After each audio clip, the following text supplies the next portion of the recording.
السلام علیکم ورحمۃ اللہ وبرکاتہ۔ کیسے ہیں آپ سب؟ امید کرتی ہوں آپ خیریت سے ہوں گے۔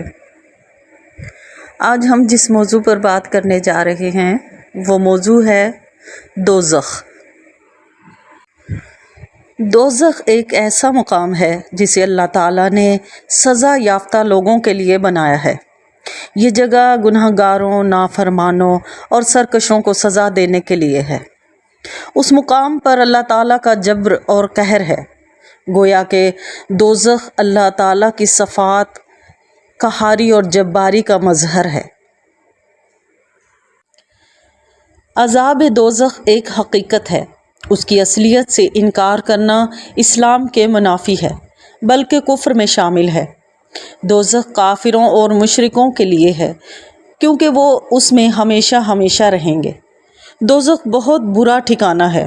ارشاد باری تعالیٰ ہے کہ کافر جس میں داخل ہوں گے وہ بہت برا ٹھکانہ ہے۔ ایک اور مقام پر فرمایا کہ بے شک وہ بری قرار گاہ اور قیام گاہ ہے۔ دوزخ کے ارد گرد 4 دیواری ہے۔ ہر دیوار کا عرض 40 سال کی مسافت کے برابر ہے۔ پھر دوزخ کی گہرائی بہت زیادہ ہے۔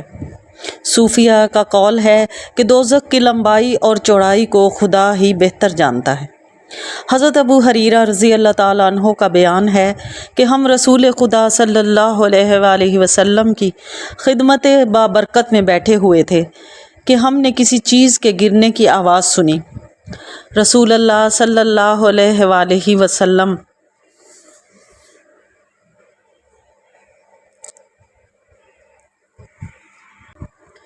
نے فرمایا، کیا تم جانتے ہو کہ یہ آواز کیا ہے؟ ہم نے عرض کیا، اللہ اور اس کا رسول ہی خوب جانتے ہیں۔ آپ صلی اللہ علیہ وآلہ وسلم نے فرمایا، یہ ایک پتھر ہے جس کو خدا نے جہنم کے منہ پر تہ میں گرنے کے لیے چھوڑا تھا، اور وہ 70 سال تک گرتے گرتے اب دوزخ کی تہ میں پہنچا ہے۔ یہ اس کے گرنے کی آواز ہے۔ دوزخ میں آگ ہے، یہ آگ دنیا کی آگ سے بہت شدید ہے۔ ارشاد باری تعالیٰ ہے کہ اے نبی صلی اللہ علیہ وآلہ وسلم فرما دیجئے کہ دوزخ کی آگ شدید گرم ہے۔ احادیث میں دوزخ کی آگ کی وضاحت کی گئی ہے۔ حضرت ابو ہریرہ رضی اللہ تعالیٰ عنہ سے روایت ہے کہ رسول اکرم صلی اللہ علیہ وآلہ وسلم نے فرمایا کہ دوزخ کی آگ 1000 سال تک جلائی گئی، یہاں تک کہ وہ سرخ ہو گئی، اور پھر 1000 سال تک مزید جلائی گئی، یہاں تک کہ وہ سفید ہو گئی، پھر 1000 سال اور بھڑکائی گئی، حتیٰ کہ سیاہ ہو گئی۔ اب وہ بالکل سیاہ ہے جس میں روشنی کا نام نہیں۔ حضرت جبرائیل علیہ السلام نے حضور نبی اکرم صلی اللہ علیہ وآلہ وسلم کی خدمت میں قسم کھا کر بیان کیا کہ اگر دوزخ سے سوئی کے ناکے کے برابر سوراخ اس دنیا کی طرف کھول دیا جائے تو وہ تمام زمین والے اس کی گرمی سے جل بھن کر مر جائیں۔ دوزخ کی آگ کی چنگاریاں بہت تیز ہوں گی اور بڑے بڑے مکانوں کی بلندی کی مانند اٹھیں گی اور موٹائی میں اونٹوں کے برابر ہوں گی۔ بعض مقامات پر آگ کے لمبے لمبے ستون بھی ہوں گے۔ دوزخ کے بارے میں کہا گیا ہے کہ وہ چنگھاڑنے کی اور جوش مارے گی۔ دوزخ کا ایندھن آدمی اور پتھر ہیں۔ ارشاد باری تعالیٰ ہے کہ اس آگ سے ڈرو جس کا ایندھن آدمی اور پتھر ہیں۔ مزید فرمایا کہ بے شک جنہوں نے کفر کیا ان کا مال انہیں غنی نہیں کر سکے گا، اور نہ ہی اولاد۔ حقیقت تو غنی تو اللہ کرتا ہے۔ یہ وہی لوگ ہیں جن کا ٹھکانہ جہنم ہے۔ ایک مقام پر مزید ارشاد باری تعالیٰ ہے کہ مسلمانوں اپنی جانوں اور اہل خانہ کو اس آگ سے بچاؤ جس کا ایندھن آدمی اور پتھر ہیں، اور اس پر سخت قسم کے فرشتے مقرر ہیں جو اللہ کے حکم کی نافرمانی نہیں کرتے، اور وہی کرتے ہیں جو انہیں حکم دیا جاتا ہے۔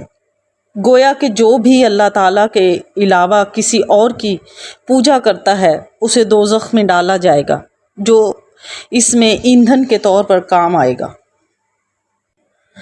جہنم میں جس کو سب سے کم درجہ عذاب ہوگا اسے آگ کی جوتیاں پہنائی جائیں گی، جس سے اس کا دماغ ایسے کھولے گا جیسے تانبے کی پتیلی کھولتی ہے۔ وہ سمجھے گا کہ سب سے زیادہ عذاب اس پر ہو رہا ہے، حالانکہ اس پر سب سے ہلکا عذاب ہوگا۔ سب سے ہلکے درجے کا جس پر عذاب ہوگا اس سے اللہ تعالیٰ پوچھے گا کہ اگر ساری زمین تیری ہو جائے تو کیا اس عذاب سے بچنے کے لیے تو سب ہدیے میں دے دے گا؟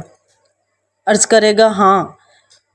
فرمائے گا جب تو پشت آدم میں تھا تو ہم نے اس سے بہت ہلکی چیز کا حکم دیا تھا کہ کفر نہ کرنا، مگر تو نہ مانا۔ دوزخ میں 7 طبقے ہیں جن میں ایک ایک بڑا پھاٹک ہے۔ اول طبقہ گناہگار مسلمانوں اور ان کے کفار کے لیے ہیں جو باوجود شرک کے پیغمبروں کی حمایت کرتے تھے۔ دیگر طبقات مشرکین، آتش پرست، یہودی اور منافقین کے لیے مقرر ہیں۔ یہ طبقات جہیم، جہنم، سعیر، سقر، نتا، ناویہ اور حطمہ ہیں۔ ان طبقات میں سے ہر ایک میں نہایت وسعت، قسم قسم کے عذاب اور رنگ برنگ کے مکانات ہیں۔ مثلاً ایک مکان ہے جس کا نام غنی ہے، جس کی سختی سے باقی دوزخ بھی ہر روز 400 مرتبہ پناہ مانگتی ہے۔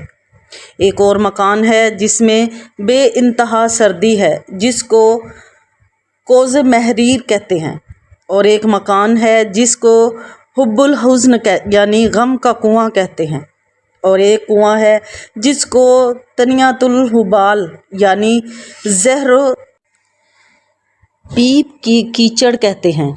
ایک پہاڑ ہے جس کو سعود کہتے ہیں، اس کی مسافت 70 سال کی مسافت کے برابر ہے، جس پر کفار کو چڑھا کر نار دوزخ کی تہہ میں پھینکا جائے گا۔ ایک تالاب ہے جس کا نام آب حمیم ہے، پانی اس کا اتنا گرم ہے کہ لبوں تک پہنچنے سے اوپر کا ہونٹ اس قدر سوج جاتا ہے کہ ناک اور آنکھیں تک دھک جاتی ہیں، اور نیچے کا لب سوج کر سینے اور ناف تک پہنچتا ہے۔ زبان جل جاتی ہے اور منہ تنگ ہو جاتا ہے۔ حلق سے نیچے اترتے ہی پھیپھڑے، معدے اور اتڑیوں کو پھاڑ دیتا ہے۔ ایک اور تالاب ہے جس کو غساق کہتے ہیں، اس میں کفار کا پسینہ، پیپ اور لہو بہہ کر جمع ہوتا ہے۔ ایک چشمہ ہے جس کا نام غسلین ہے، اس میں کفار کا میل کچیل جمع ہوتا ہے۔ کفار کی سرزنش کے لیے طرح طرح کے عذاب ہوں گے۔ لوہے کے بھاری بھاری گردوں سے ان پر مار پڑے گی، بڑے بڑے اونٹوں کی گردن کے برابر بچھو اور اللہ جانے کس قدر بڑے بڑے سانپ ان پر مسلط کیے جائیں گے۔ خود جہنمیوں کی شکلیں ایسی ہوں گی کہ اگر دنیا میں کوئی جہنمی ایسی صورت پر لایا جائے تو تمام لوگ اس کی بدصورتی اور بدبو سے مر جائیں۔ ان کا جسم اتنا بڑا کر دیا جائے گا کہ ایک شانے سے دوسرے تک تیز سوار کے لیے 3 دن کی راہ ہے۔ پھر آخر میں ان کافروں کے لیے یہ ہوگا کہ ان کے قد کے برابر آگ کے صندوق میں انہیں بند کریں گے، پھر اس میں آگ بھڑکائیں گے اور آگ کا قفل لگایا جائے گا۔ پھر یہ صندوق آگ کے دوسرے صندوق میں رکھا جائے گا اور دونوں کے درمیان آگ لگائی جائے گی۔ اسی طرح یہ صندوق ایک اور صندوق میں رکھ دیا جائے گا اور آگ جلا کر لوہے کا قفل اس میں لگا دیا جائے گا۔ تو اب ہر کافر یہ سمجھے گا کہ اس کے سوا اب کوئی عذاب میں نہ رہا، اور یہ عذاب بالائے عذاب ہے، اور اب ہمیشہ کے لیے مولا کریم اپنی پناہ میں رکھے۔